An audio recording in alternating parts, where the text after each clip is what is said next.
Hello Nail-istas, we are back with another video, and in today's video we are going to be doing, yes, more press-ons. And today I wanted to do something a little different. I've never seen anyone do curved press-ons where the tip is curved as you see here in this segment, and I just wanted to make them. So it's not for anybody in particular. I just wanted to see if it was possible, because you see a lot of press-ons are straight, short, and all that other stuff. So what I did was I took some McCart's coffin tips, the ones that I used for the dip video, and I just added on the curved tips that you see onto that nail. The McCart tips already have a slight curvature and they're short and coffin. Well, some might say it's medium length. I say short. And I just went ahead and glued those on here. So now what I am doing is adding some base coat, because I wanted to do like a hidden color. I don't know what you call it, but it's going to be blue gel polish, and over the top it's going to be a milky white acrylic. So I'm laying the base coat for the foundation for the gel polish, aka shellac.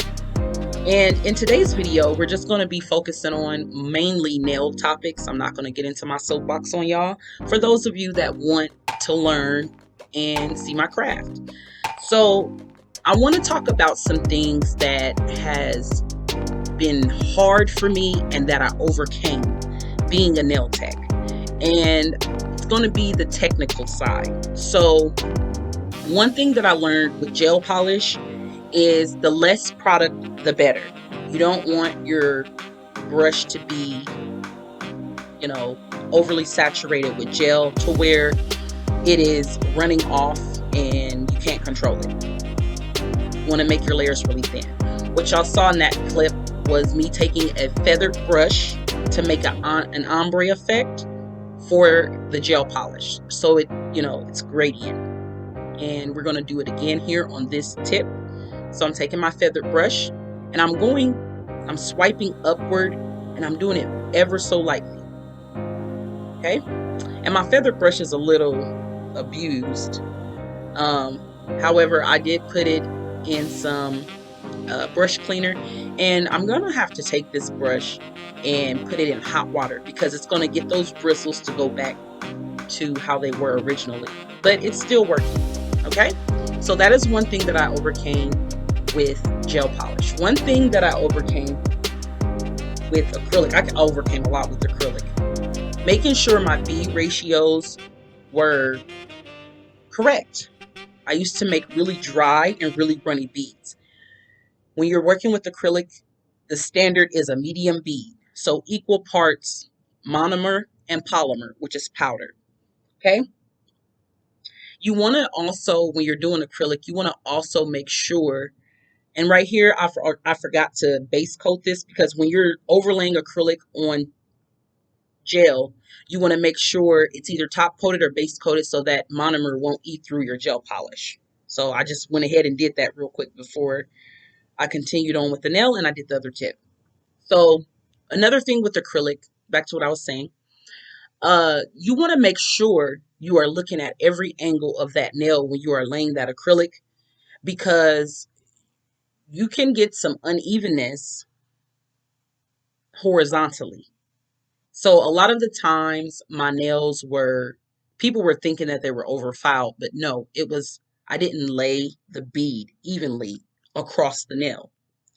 So if you're getting those medium beads like you're supposed to, using the right size brush, that is going to ensure that acrylic lays horizontally and as well as vertically. But vertically we have to worry about blending our beads, because unless you're just doing a one ball method, a one bead method. But on longer nails, you're going to typically use at least 3 beads. And these are pretty long. So I'm using 3 beads and they're curved.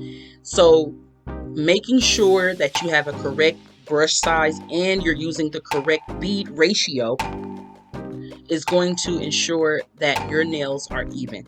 And we might not even think about that as nail techs. We might just be like, okay, just make it look good, but this is very important. When you think about it that way, it's going to improve. It's going to improve your acrylic laying abilities tremendously. Okay, so looking at everything, you know, from different angles, not only when you're laying the acrylic or enhancement, but also when you're fouling, you want to make sure you're doing the same thing. Okay, so medium to wet beads, especially when you are encapsulating. And I will be encapsulating some glitter to show you all this for this particular look. So I'll repeat again, medium to wet beads. So it's not a just straight up medium bead, because what you'll get is some air pockets in between the acrylic and the glitter, especially if the glitter is a chunky glitter and you're using like Mylar shapes. You want to use the medium wet bead because it's going to run and seep into those cracks and crevices with the glitter. That's when you're encapsulating. Okay. Trust me, I've done encapsulation. That was like one of the first things that I tried. I could not wait to encapsulate me some glitter nails on myself. And when I tell y'all, using dry beads is a no-no for that, especially. It's a no-no anyway, but the only time you really want to use a dry bead is when you're making 3D art, because you don't want it to be so runny to where you can't mold the acrylic. That's the only time that I can think of that you want to use a dry bead. Other than that, it's always medium beads. Medium to wet beads are good for encapsulating chunky glitters, okay? So what I'm doing here is that nail that I was explaining, and I did speed this up and I did edit this video. It actually came out shorter than I thought. This set took me about 2.5 hours because of all of the layers and encapsulating that I did and different techniques that I did. But yeah, I got it down to 28 minutes. So kudos to me. Give me some cheers. Insert hand claps. So what I'm doing here is making sure that my curve is not too flat, not bumpy. And I'm looking at the nail from the side to make sure that I have a nice curve, like a semicircle. And I'm also making sure, one thing that I struggle with too, the tips of my nails, especially the horizontal part of the tip from sidewall to sidewall, I would have it very uneven. So you want to look at your nails straight on and they should be even across. Okay. The best way to do that is laying that acrylic, because you're going to have to foul it even. And then you might run the risk of over fouling one side because it was already not enough product there, if that makes sense. Hope I'm explaining that right. So here is the chunky glitter, and I made this glitter, and this glitter has a bunch of different stuff in it. You know, you see some stars, you see some circular, like mirror type glitters, you see straight glitter, I believe, is in there too. Yes, I put some silver straight glitter in there. I have 4-point stars and 5-point stars. So I just kind of put some of everything. And just a little tip, if you're going to make your own glitter and you know you're using it for acrylic nails, put a little bit of acrylic powder in it. Now, the base is up to you. So if you want to use clear, that's what I did for my silver. But like, say if you know you're going to be using red glitter on red nails, add a little red acrylic powder or pigment powder. But you need something to make that glitter adhere to the nail. So acrylic powder would be best. Okay, or dip powder, same thing. Okay, so in this part, I'm making sure that I'm trying my best to have it ombre, but because this glitter was so chunky and it was my first time using it, so the container was full, I really didn't get the ombre effect the way that I wanted it to be. So we just made do with what we got. Now I am encapsulating, and you can see that my bead is not a medium bead, but it's not runny. It's not super wet either. It's called a medium wet bead, to where it is runny, but you still have control over it. That's going to ensure that that glitter is surrounded by product. So when you go to file, you won't have glitter sticking out. You won't have glitter moving on you, and you're able to file and keep the design. All right. So This brush that I'm using is an IBD acrylic brush size 10. I did not purchase it. It was given to me. I don't know, if you just, wherever you like to buy your supplies, you can just type in, because I know IBD is sold on Amazon. Their brushes are probably sold on Amazon too, not sure. If they have a website, you can go to their website. But this brush is old. The bristles are coming out. I just like the size of it. When I first started out, I did not like this size brush. I felt like, because I love doing long nails, um, I felt like I needed a bigger size. So I do have like a size 16 brush. I also have a size 14 brush, and a size 12 brush as well. So I use different sizes for different things, but I really have gotten comfortable using the size 10. And I think it's funny because that shows my growth. In the beginning, I felt like this brush was too small. Like, I can't do long nails with this. You can, it's just you can't pick up a big bead to do like a 1 bead method or a 2 bead method. You just have to make more beads, and your blending game got to be strong. So that's the significance of the brush sizes. And also, it's going to be more bristles to hold more monomer. It's going to be more bristles to hold more monomer so that you can get a bigger bead. Like, you don't have to use a size 22 brush unless you're making super extra long nails. I watch some people do nails with those big brushes, and they're getting monomer all over the place, and that's a no. Those of us that know, we know you're not supposed to get monomer all over people's cuticles and fingers, because if they come to you on a regular basis and you're doing that, they can develop, allergic reactions, which is called contact dermatitis, from the potency of the monomer. So you're not supposed to do that. So don't do that. Okay? Use the correct size brush. And I try my best not to use the brush to clean people's cuticles because of that. I don't want to give anyone contact dermatitis. So here I am using my milky white that I made myself. It does have glowing effect. Stay tuned till the end, because in this video you will see the glowing effect. And also, while I'm thinking about it, make sure that you subscribe. If you have not already subscribed to my channel, make sure you hit the like button in this video so that y'all can push me through the algorithm, and just comment something white. These are some beautiful wintertime nails. And let me tell you guys and gals, when I was doing these nails, I just got all, and it was snowing outside this morning, so I just got all ready for winter, ready for my birthday, and it's my favorite time of year. Okay, so if you made it to this point in this video, please make sure you comment below, like, and subscribe. And if you don't have anything to say, just comment like a bunny or a glass of milk, anything white, just a white emoji to show your support. That means a lot to me.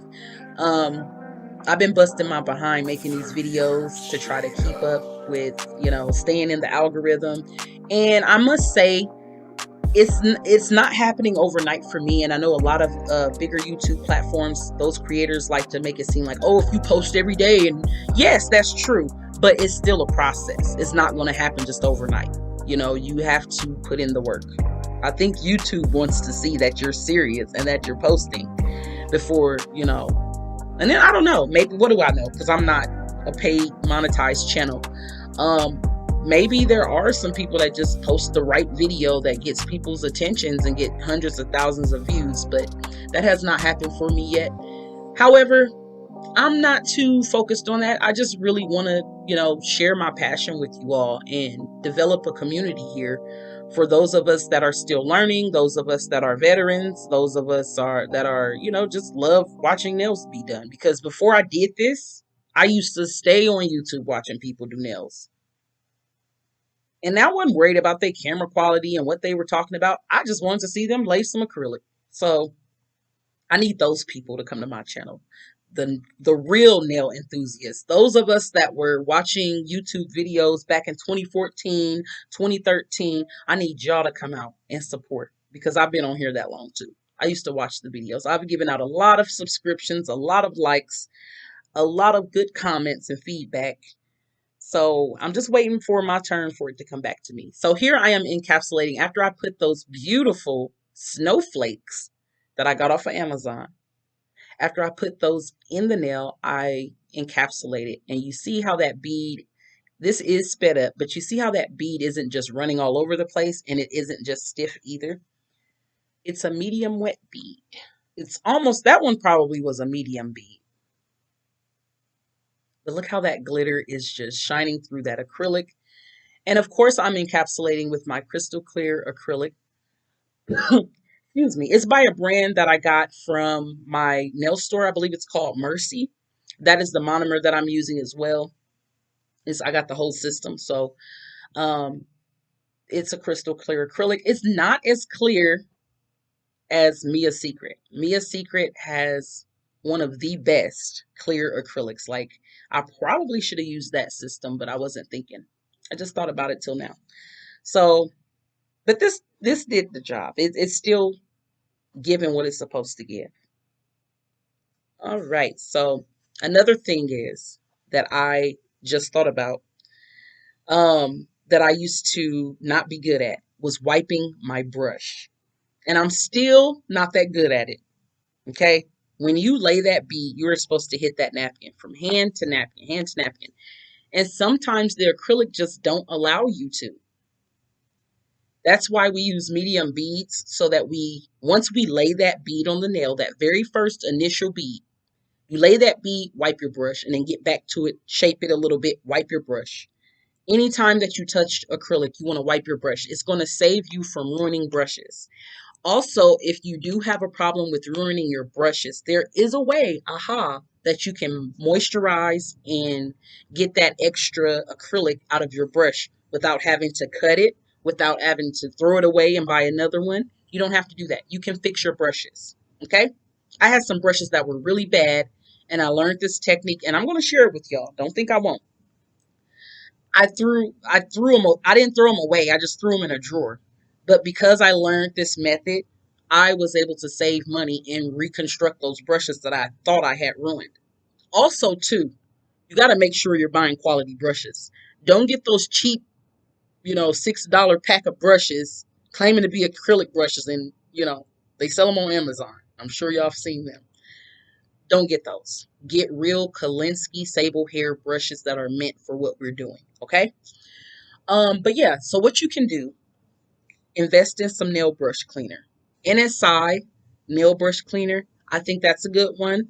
I also have nail brush cleaner that is the same brand as the acrylic that I'm using. It's Mercy.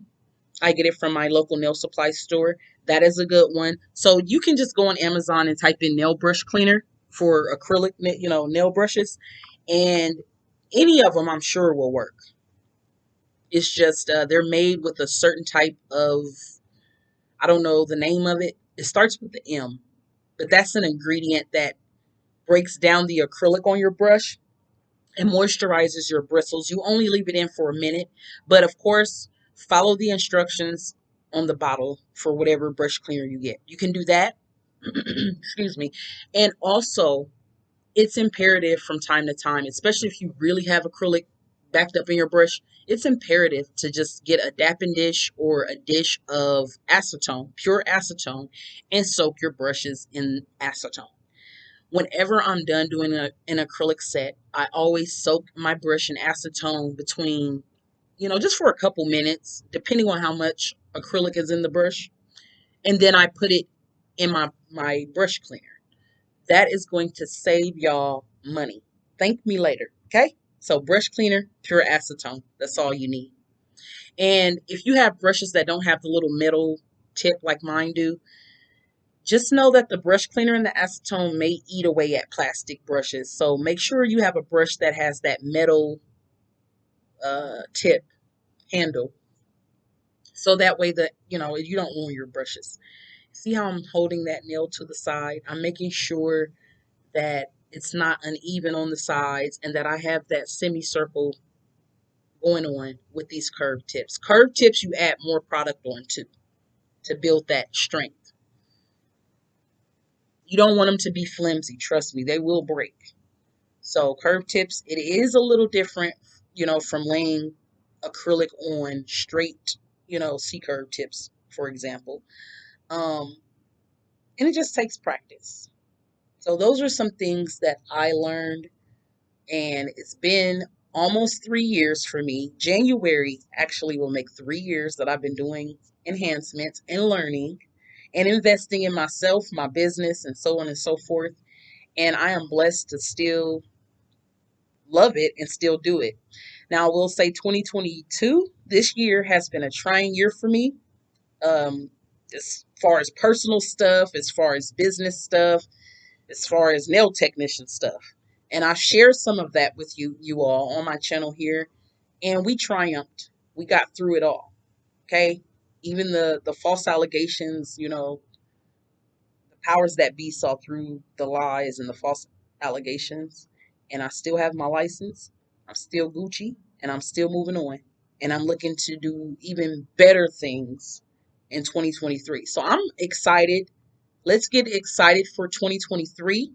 It's going to be another year, a clean slate, another opportunity for us all that are breathing and living. And, that's why we celebrate the new year, because it's a new year. Okay.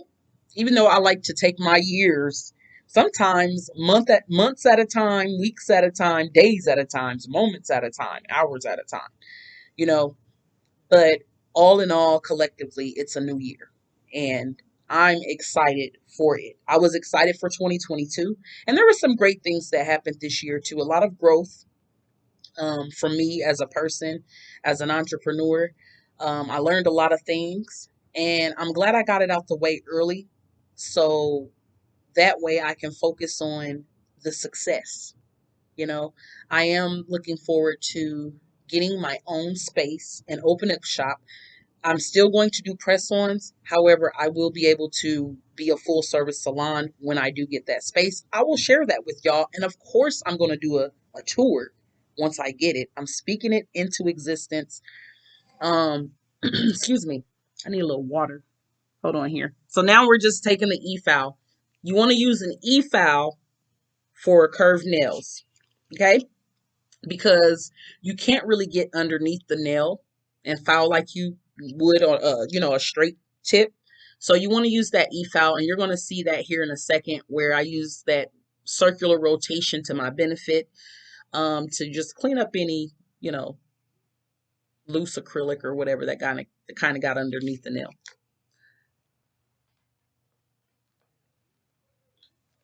I had to take a little drink break. So this is what I'm doing right here. I'm just cleaning that up.